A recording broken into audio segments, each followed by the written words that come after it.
Isang mapayapa at ligtas na araw po sa lahat, lalong-lalo na sa iyo, Mysteri. Naway nasa mabuti kayong kalagayan habang binabasa nyo ang aking liham. Ang kwentong ibabahagi ko po sa inyo ay tungkol sa isang punong kusinero sa isang karinderya na matatagpuan sa tabi ng isang malaking kalsada sa isang probinsya sa Quezon. Ako po si Lina, dating mananahi. Nang magtanan kami ng aking asawa na si Lucas, napilitan akong iwan ang aking trabaho at makipamuhay sa kanilang lugar. Dahil dito, kinailangan kong maghanap ng ibang pagkakakitaan. At dito nga po nagsimula ang aking kwentong kababalaghan.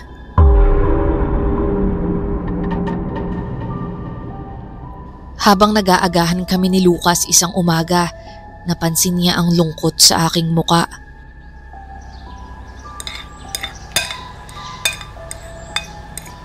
Mahal, alam kong naiinip ka na dito sa bahay. Ang sabi sa akin ni Lucas habang isinusubo ang huling piraso ng kanyang tinapay. Medyo, kung may mapapasukan lang sana ako dito para makatulong na rin ako sa gastusin at saka para hindi na rin ako mainip.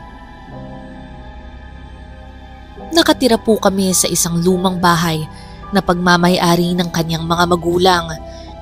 Kami lang po dalawa ang naroon, kaya madalas ay tahimik at walang gaanong magawa. Kung gusto mo, subukan mong magtrabaho sa karinderya. Magaling ka namang magluto, di ba? Saan naman kaya ako makakahanap ng karinderya rito? May nadaanan akong malaki-laking karinderya sa may highway. Parang naghahanap nga sila ng tagaluto. Talaga? Kaso bihira lang ang tricycle na dumadaan dun, di ba? Eh di ihahatid kita tuwing papasok ka at susunduin kita pag uwi. Ano pang silbi ng motor natin, di ba? Talaga? Naku, salamat naman kung ganun. At least makakatulong na rin ako sa'yo. Oo, at isa pa. Hindi ka na mabuburyo dito sa bahay mag-isa kapag pumapasok ako. Nang gabing yon ay nagdesisyon na talaga ako na subukan ang trabaho. Kaya't kinaumagahan pa lang bago pumasok si Lucas sa trabaho, isinabay niya ako sa motor patungo sa karinderya.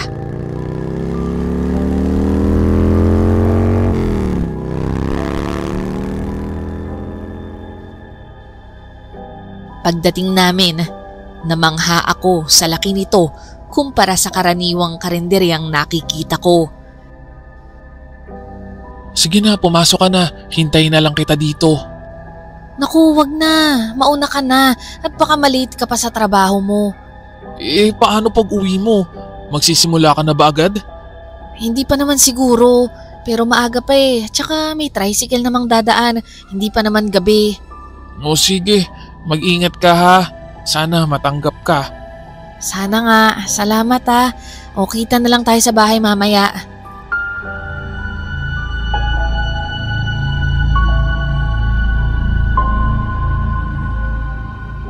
Kinagabihan pag uwi ni Lucas, masaya ko siyang sinalubong dala ang magandang balita. Oh, kamusta? Natanggap ka na ba? Oo, mag-uumpisa na ako bukas. Talaga? Ako, alam ko naman talagang makukuha ka. Ang galing mo kayang magluto. Ay, nagpapasalamat talaga ako kay Lord. At syempre sa'yo rin, kasi ikaw yung unang naniwala sa akin. Anong oras nga pala yung pasok mo? Ayun, medyo maaga nga lang. 6:00 ng umaga nagbubukas na yung karinderya, kaya kailangan kong pumasok ng 4:00. Sana may masakyan akong tricycle ng ganong kaaga. Hindi naman nag-alinlangang sumagot ang aking asawa. Ano ka ba? Problema ba yun? Gisingin mo na lang ako, ihahatid kita. Talaga? Okay lang sa'yo? Oo naman, ang dilim pa kaya ng 4:00. Siyempre, mag-aalala rin ako sa'yo. At saka bago ako pumasok sa trabaho, dadaan na rin ako dyan para bumili ng ulam ko sa tanghalian. Para laging luto mo yung nakakain ko. Medyo nag-alangan naman akong sabihin ang totoo sa kanya, pero inamin ko na rin. Kaso ang problema, hindi ako yung mismong tagaluto eh. Talaga? Akala ko naghahanap sila ng tagaluto. Isang tao lang ang pinagluluto ng may-ari. Ayaw daw nilang magbago yung timpla ng ulam. Anong magiging trabaho mo dun? Bali, assistant lang ako nung tagaluto. Medyo may edad na kasi siya kaya kailangan niya na ng katuwang sa kusina. Kaya pala. Pero at least may trabaho ka na at saka sa bagay para hindi ka rin masyadong pagod na pagod. Oo nga salamat talaga sa Diyos. Tama, thank you Lord. Kaya halika na, tara na, kumain na tayo ng maaga para maaga rin tayong makatulog. Maaga ka pa bukas.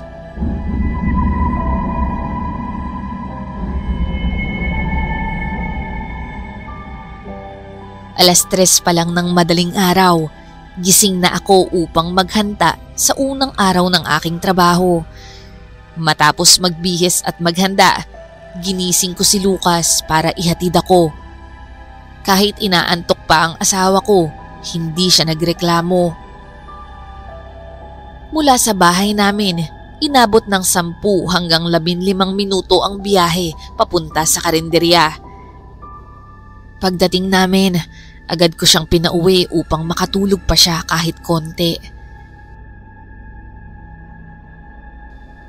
Pagpasok ko sa loob, dumiretso ako sa kusina kung saan ako nakapwesto.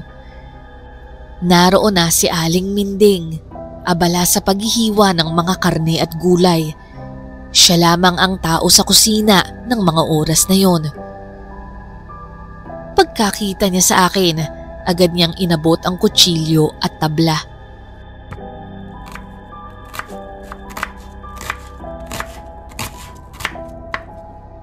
Ikaw na ang manggayat ng mga gulay.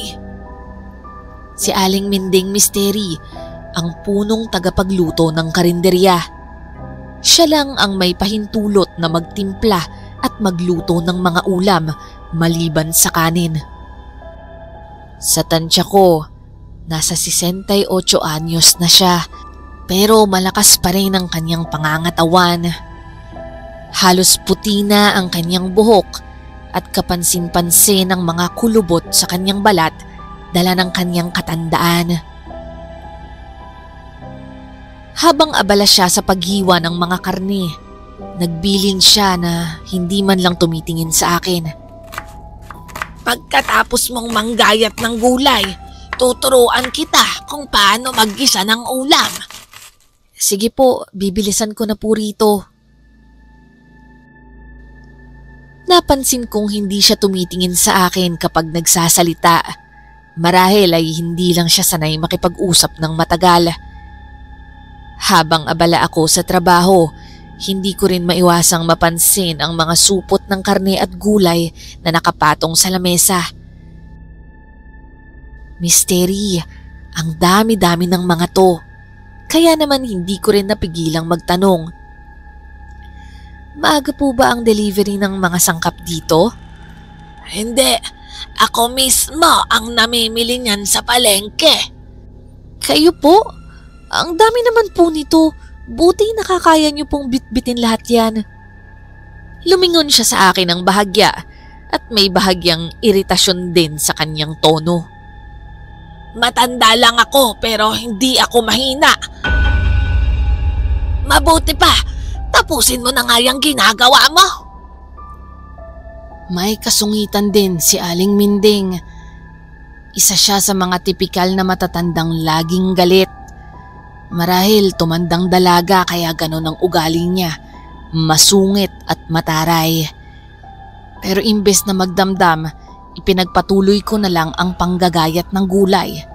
At nang matapos ako, agad ko yung binigay sa kanya. 3 kalanang sabay-sabay na nakabukas. Bawat isa ay may nakasalang nakawali o kaldero.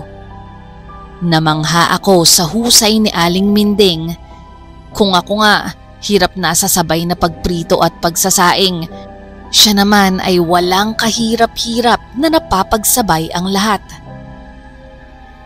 Ako ang inatasan niyang maggisa ng mga sahog, pati na rin ang pagpapalambot ng mga karne sa kaldero. Pero mahigpit niyang ipinapaalala na siya lamang ang maaaring magtimpla ng ulam. Lina, kung ano lang ang sinabi kong ilagay, iyon lang. Huwag kang magdadagdag ng kahit na ano. Madiin niyang bilin sa akin. Habang abala ako sa kusina, napansin ko ang isang maliit na kaldero na nakasalang sa gilid. Agad kong tinanong ang tungkol dito. Aling Minding, pati po ba yon babantayan ko? Ang alin? Yun pong kaldero na nasa gilid. Bigla siyang napasimangot at medyo padabog na sumagot. Huwag mo nang pakialaman iyon. Kung ano lang ang itinuro ko, yun lang ang asikasuhin mo. Halata ang inis niya sa tinanong ko at bahagya pa siyang napairap bago ipagpatuloy ang paghihiwa ng karne. Napailing na lang ako. Sa isip-isip ko, napakasungit naman ito. Maya-maya, dumating na rin ang ibang trabahador ng karinderya.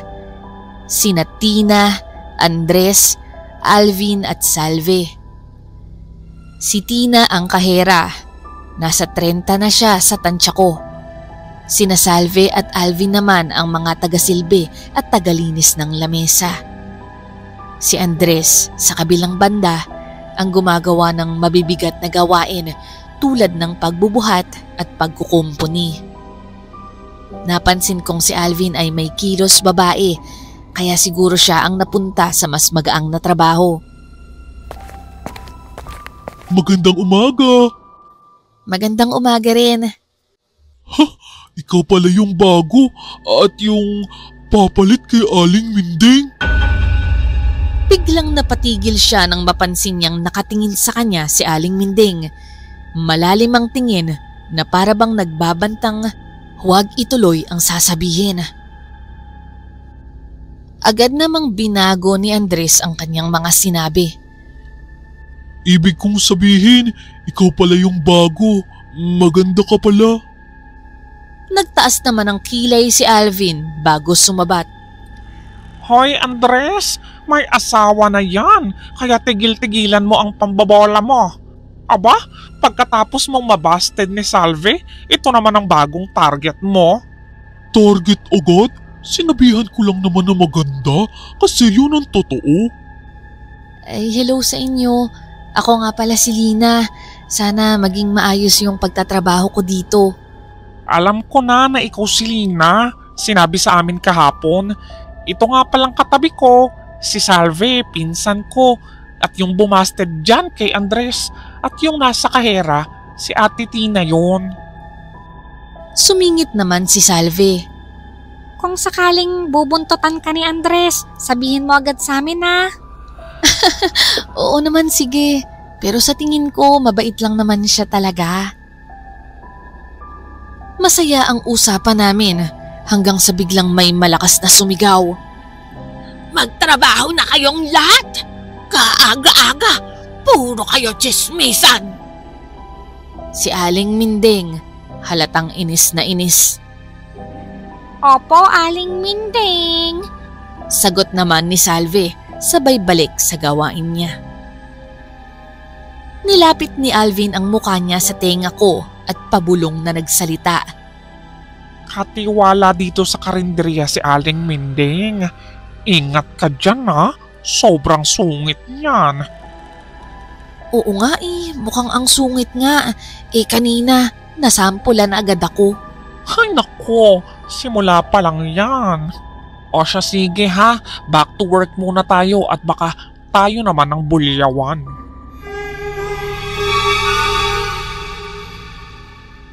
Madali akong napalagay sa mga bago kong katrabaho misteri.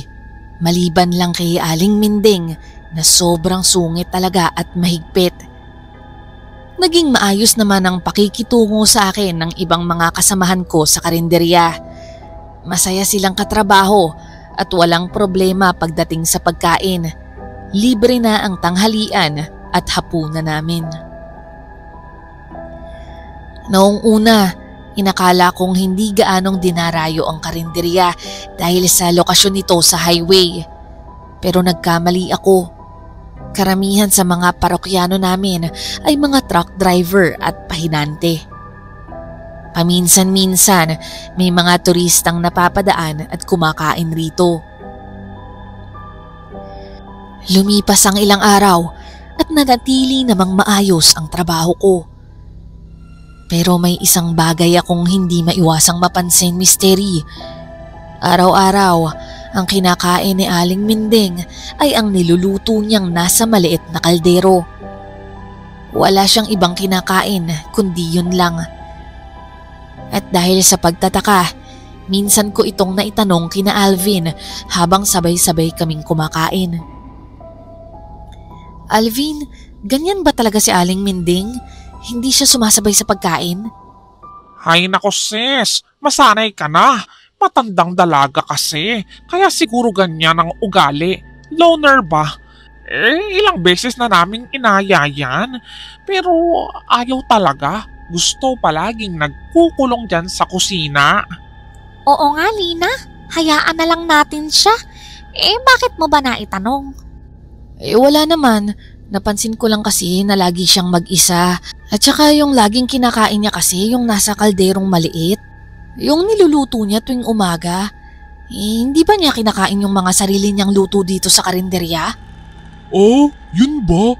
Ang sabi niya kasi noon, yun daw ang ipinayo ng doktor sa kanya na kainin lang niya. Pero hanggang ngayon, wala pa rin nakakaalam kung ano klaseng pagkain yun. Siguro puro mga gulay at isda lang. Bigla namang sumingit si Tina at pabirong nagsabi, baka naman karni ng tao. Ha? Ano? Hoy Ate Tina, tumigil ka nga dyan. Baka maniwala si Lina sa'yo. Biro lang yun, Lina. Baka seryosohin mo naman Kasi iniisip ng mga yan na aswang si Aling Minding. Ito talagang mga to. Hoy, huwag niyo ngang takutin si Lina.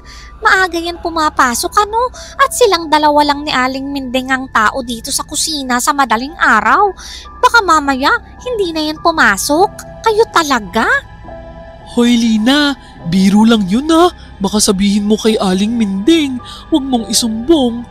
Teka, bakit niyo ba kasi naisip yun? Lina, hindi mo ba napapansin? Maaga siyang pumapasok, pero bago pa maghapong tapat, umuuwi na agad. Correct. Hindi mo ba napansin yon, Lina? Ang aga niyang pumapasok tapos ang aga niya rin umuuwi. Ay nako, tama na nga yan. Tinatakot niyo si Lina Ang aga niyang papasok dito, ang kulit niyo. Alam niyo kasi, maaga siyang umuuwi kasi nga maaga siyang pumapasok. Aba, kayo kaya yung mamalengke tapos papasok ng madaling araw dito. Hindi ba kayo uuwi ng maaga? Oo na, sige na. Hindi na siya aswang. Mukha na lang aswang. Charot. Nagtawa na naman kami ulit. Pero hindi ko maiwasang makaramdam ng kaba. Parang tumago sa akin yung mga pinag-usapan nila. Pag-uwi ko ng bahay, napansin ni Lucas na parang hindi ako mapalagay habang kumakain kami ng hapunan. Oh, parang hindi maganda yung pakiramdam mo May nararamdaman ka ba? May nangyari ba sa trabaho? Wala naman. Pagod lang ako siguro at saka mainit yung panahon Gusto mo bang tumigil na lang dyan sa trabaho mo? Nahihirapan ka ba? Hindi no. Gustong gusto ko nga yung trabaho ko at saka mababait yung mga kasama ko.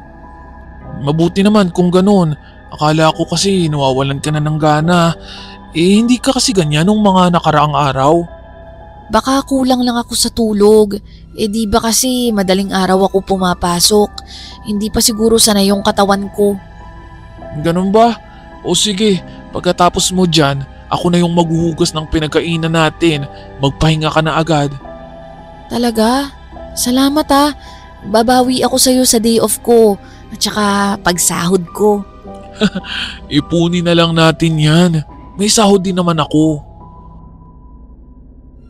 Hindi ko magawang sabihin kay Lucas ang bumabagabag sa akin tungkol kay Aling Minding. Ayoko siyang mag-alala at baka pilitin niya akong tumigil sa trabaho. Isa pa, may napapansin din akong pagbabago sa aking katawan nitong mga nakaraang araw. Isang pakiramdam na hindi ko maipaliwanag.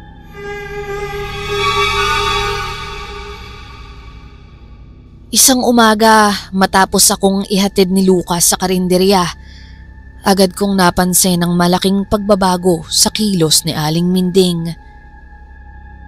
Pagkapasok ko pa lang sa kusina, sinalubong niya ako ng isang ngiti. Isang bagay na hindi ko pa nasasaksihan mula sa kanya noon pa. Hindi siya sumungit kahit minsan. Kahit ilang beses akong nagkamali sa paghahanda ng pagkain ng araw na yun. Habang naghahalo ako ng ginisang ulam, tumabi siya sa akin, masayang pinagmamasdan ang bawat galaw ko. Minsan pa, pumupunta siya sa likod ko para itama ang paraan ko ng paghahalo. Parang nakaramdam ako ng kakaiba, Misteri. Para bang hindi siya yung Aling Minding na kilala namin. Sa buong araw ko sa kusina, hindi siya lumayo sa tabi ko. Para bang may nais siyang iparamdam o iparating. Lina, kung gusto mo, sabay na tayong kumain mamaya. Biglang alok niya habang patuloy akong nagsasangkot siya ng ulam. Kasabay ko na po sila, Ate Tina at Alvin. Kung gusto niyo po, sumabay na lang kayo sa amin. Ayaw mo ba akong kasabay kumain, ha? Para maituro ko sa iyo ang lahat ng sikreto ko sa pagluluto. Hindi naman po sa ayaw, pero masaya po kasi kung sama-sama, di ba?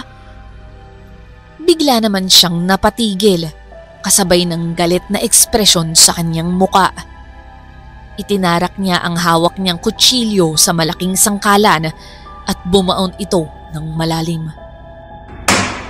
Lina, iniiwasan mo ba ako, ha? Matalim ang tingin niya sa akin at ang boses niya ay halos marinig ni Andres na nasa loob din ng kusina. Napaatras naman ako noon at halos mangiyak-ngiyak. Hindi naman po sa ganoon, Aling Minding. Bago pa ako tuluyang matakot, biglang sumabat si Andres. May problema ba dyan, Lina? At sa isang iglap, nagbago ang ekspresyon ni Aling Minding. Ang galit sa kanyang muka ay napalitan ng isang maamong ngiti. Para bang walang nangyari. Ay sige na, Linda. Kung ayaw mo hindi kita pipilitin. Pagkatapos niyang sabihin yon, itinuloy niya ang paghihiwa ng mga karne na lulutuin na para bang walang kakaibang nangyari. Ako naman, nanlalamig pa rin at nanginginig pa rin sa kaba. Pero Misteri, hindi lang yon ang pagbabago ng araw na yon. May isa pang bagay akong napansin. Hindi na siya umuwi ng maaga. Noon, bago maghapong tapat, wala na siya sa karinderya. Pero ngayon, inaantay na niya akong umuwi. Ay, Lina, anong oras ka nga pala uuwi? Bigla niyang tanong habang abala ako sa paghuhugas ng plato. Ako po, minsan po 7:00. Kapag dumaan po yung asawa ko, sumasabay na ako. Iniiwan ko na po sila Ate Tina dito sa karinderya. Pero ngayon, baka mag-tricycle lang ako dahil mag-overtime po yung asawa ko. Kaya hindi niya ako masusundo ng maaga. Ganoon ba? Kayo po, hindi po ba kayo uuwi? Mag-4 na. Hindi pa. Kung gusto mo sabay na tayong umuwi ngayon. Ha? Hindi na po, wag na. Alam kong maaga kayong umuuwi eh. Matagal pa, ilang oras niyo pa akong hihintayin. Ang totoo niyan, Mystery, hindi ako nag-aalala kung matagal ba siyang maghintay. Ang katotohanan, ayoko lang talaga siyang makasabay pa uwi. Hindi ko maintindihan, pero may bumabagabag sa akin sa pabago-bago niyang ugali.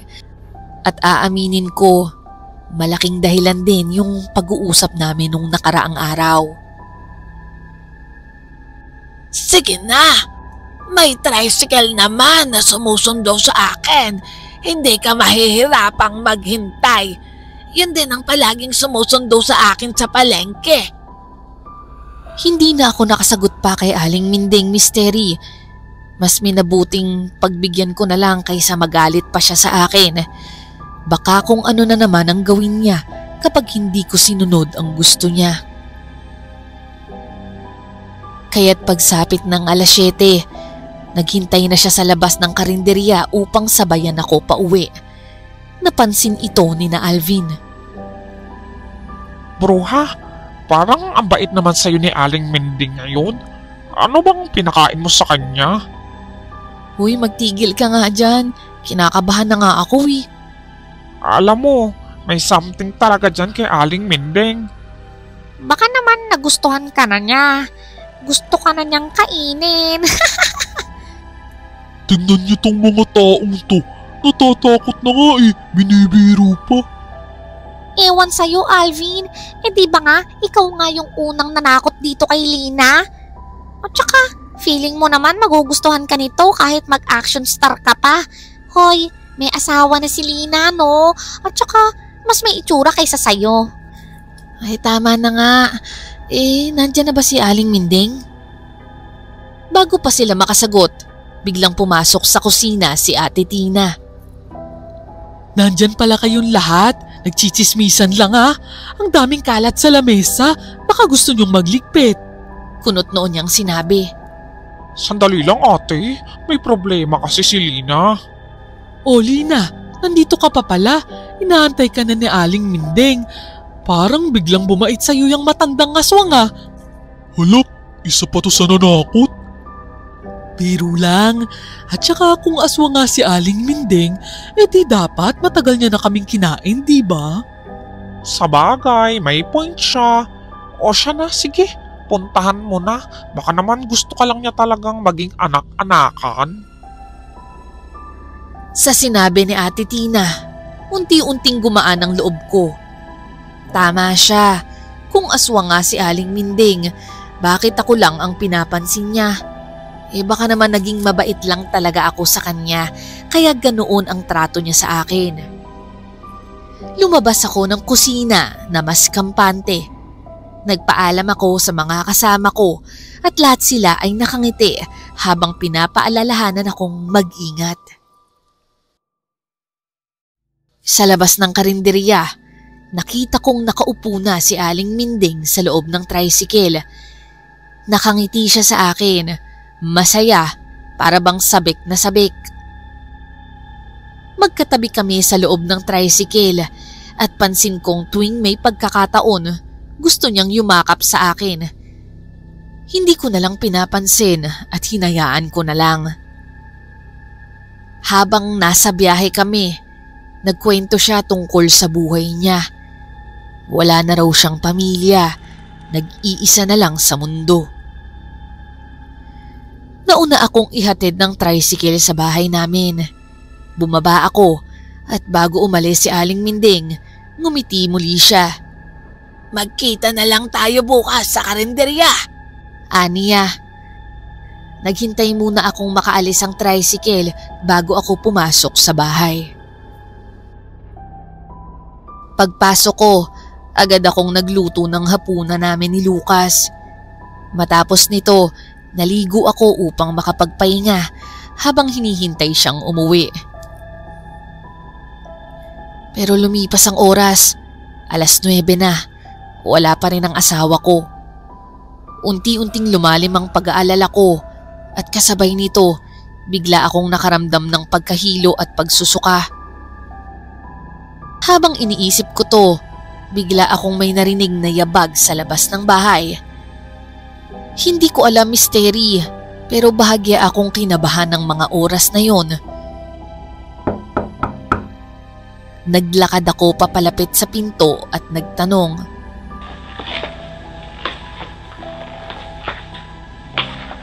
Lucas, ginabi ka yata ngayon? Hinawakan ko ang doorknob, naghihintay ng sagot niya. Pero tahimik lang. Matapos ang ilang segundo, muli itong kumatok at mas malakas ngayon. Lucas, ikaw na ba yan? Tanong ko habang dahan-dahang binibitawan ang doorknob. At saka ko lang narinig ang sagot niya. Oo, ako to. Pero Misteri, yung boses, mababa, malalim, para bang nanggagaling sa ilalim ng lupa. Hindi ito si Lucas. At napagtanto ko, wala akong narinig na tunog ng motor niya, kaya't lalong lumakas ang kabog ng dibdib ko. Hindi ikaw si Lucas! Sino ka? Sigaw ko habang napaatras palayo sa pinto. Lalo namang lumakas at bumilis ang pagkatok nito. Ako ito, si Lucas! Buksan mo ng pinto! Pero kahit anong sabihin niya, alam kong hindi siya ang asawa ko. Biglang tumahimik ang paligid. Pinakinggan ko ang paligid, umaasang baka umalis na ang tao sa labas ng pinto. Dahan-dahan akong lumapit, idinikit ang tenga sa kahoy at sinubukang pakinggan kung may ginagawa pa siya sa labas. At doon ko narinig ang isang nakakakilabot na tunog. Parang inaamoy ng tao ang pintuan, Misteri, tulad ng isang asong umaamoy ng pagkain. Mabilis akong napaatras, nanginginig ang buong katawan ko sa takot. Lakas loob kong sinilip ang labas sa maliit na siwang ng bintana. Misteri, para akong binuhusan ng malamig na tubig sa nakita ko. Si Aling Minding ang nasa kabilang pinto.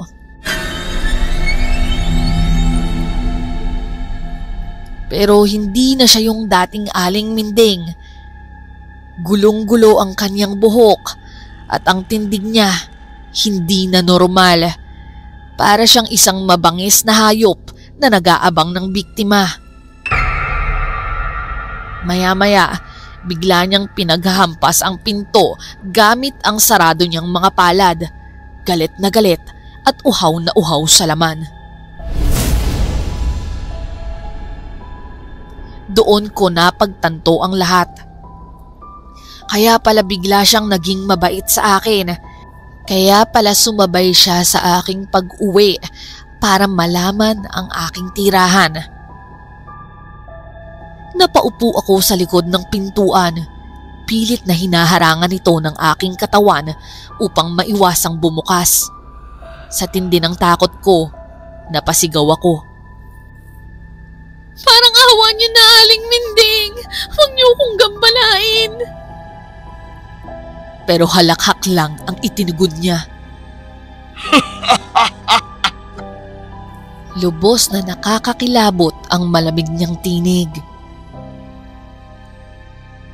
Pero kailangan kong lakasan yung loob ko. Hindi ako dapat sumuko. Aling Minding, ano bang ginawa ko sa'yo? Bakit ako yung gusto mong biktimahin? Pasensya ka na, Iha. Noong una, wala naman akong balak sa iyo. Tahimik akong nakikibagay sa tao. Pero ngayon lang ako ulit makakatikim ng matagal ko ng paborito. Maawa ka sa akin, Aling Minding. Mabuti naman ako sa'yo, di ba? Wala akong inaagrabyadong tao. Iba na lang. Bakit hindi yung mga kriminal dyan? Wala naman sa kanila ang gusto ko, Iha. Sadyang nasa iyo lang. Nasa akin? Hindi ako espesyal. Walang meron sa akin na wala sila. Meron, Lina. At sa tagal kong nagtatrabaho sa karinderya, ngayon lang ako magkakaroon ng pagkakataong makatikim ulit nun. Kaya pagbigyan mo na ako. Sige na. Ano? Ano yun? Saya ko lang ulit matitikman ang tuko ng nabubuong buhay sa iyong sinapupunan. Ano? Natulala ako sa mga binitiwang salita ni Aling Mindeng. Buhay? Sa sinapupunan ko? Ang ibig bang sabihin nun? Huwag mong sabihin hindi mo alam. Pues, ngayon, alam mo na. At malinaw na sa iyo ang dahilan ko. Hindi. Hindi ako papayag na kunin mo sa akin ang anak ko. Wala kang karapatan. Maaaring tama ka. Wala akong karapatan. Pero wala ka ring magagawa. Misteri, ramdam ko ang dagundong ng dabog niya sa pinto. Hinahampas niya ito at mukhang balak ng sirain. Hindi ko alam kung kakayanin ko ang lakas niya, pero kumuha ako ng lakas at ng upuan para kapitan. Parang awa mo na. Tigilan mo na ako, Aling Mindeng. Kung hindi, tatawagan ko si Ma'am Tess. Hihingi ako ng tulong sa kanya at malalaman nilang lahat ang tinatago mo. Bigla namang nahinto ang paghampas niya sa pinto. Naririnig ko ang lakas ng paghinga niya, pero mukhang wala siyang ginagawang kilos. Dahan-dahan kong idinikit ang tenga ko sa pinto upang mas marinig ko ang tunog sa kabilang panig ng pintuan. At narinig ko ang hakbang niya na unti-unting humihina, naglalakad palayo. Misteri, napaupo na lamang ako sa sahig at nagkandaiyak. Hindi ko alam kung ligtas na ba talaga ako o naghihintay lamang siya ng tamang pagkakataon. Hinang-hina ako at parang hihimatay na. Pero hindi pwede. Kailangan kong protektahan ang sarili ko, lalong-lalo na ang magiging anak ko. At kasabay nito, narinig ko ang pamilyar na tunog ng isang motor. Si Lucas, dumating na.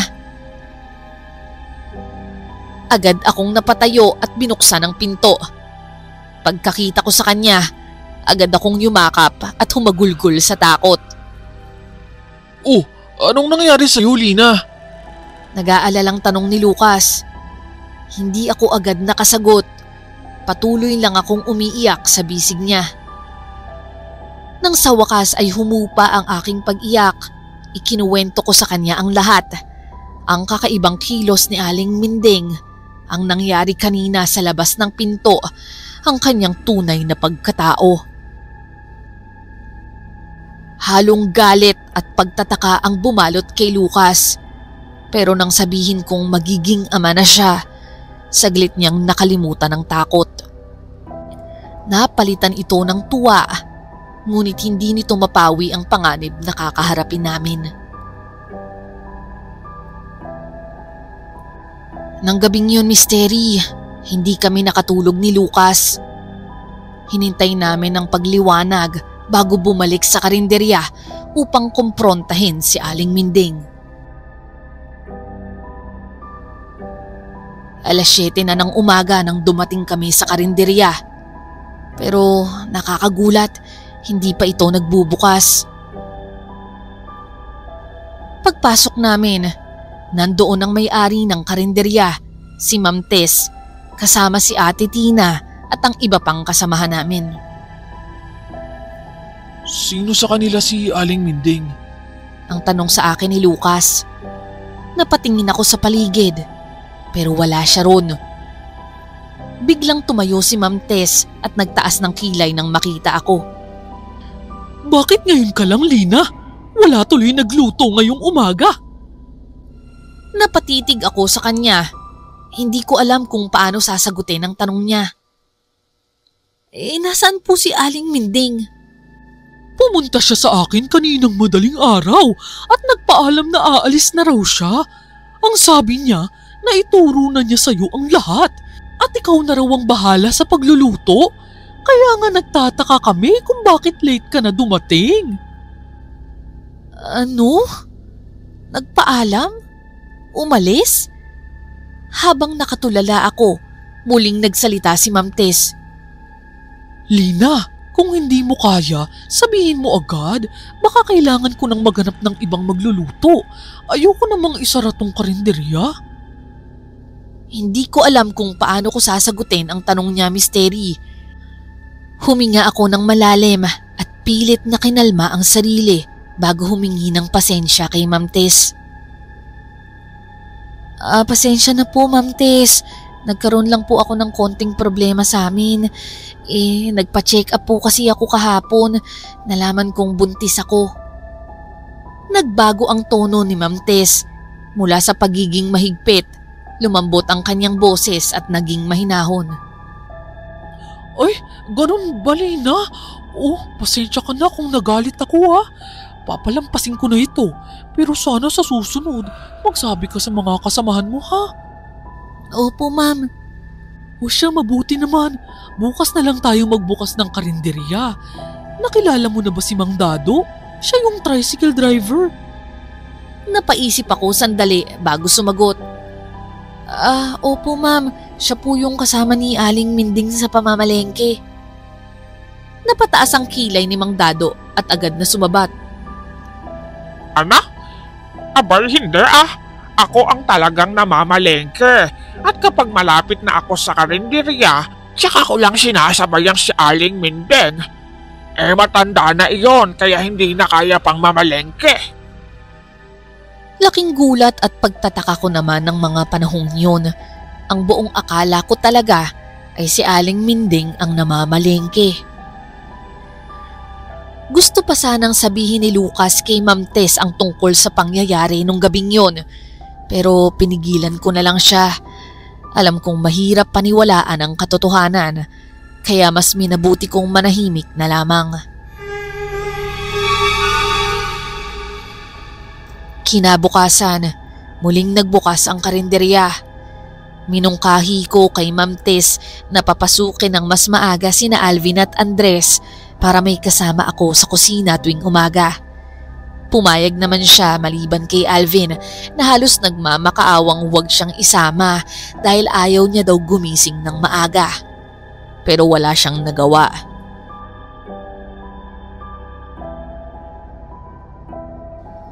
Lumipas ang ilang araw, naging abala ako sa pagluluto. Habang nakatutok ako sa niluluto kong ulam, lumapit sa akin si Salve. Lina, alam mo ba, napansin na ng mga suki natin na iba na ang tagaluto. Talaga? Bakit naman?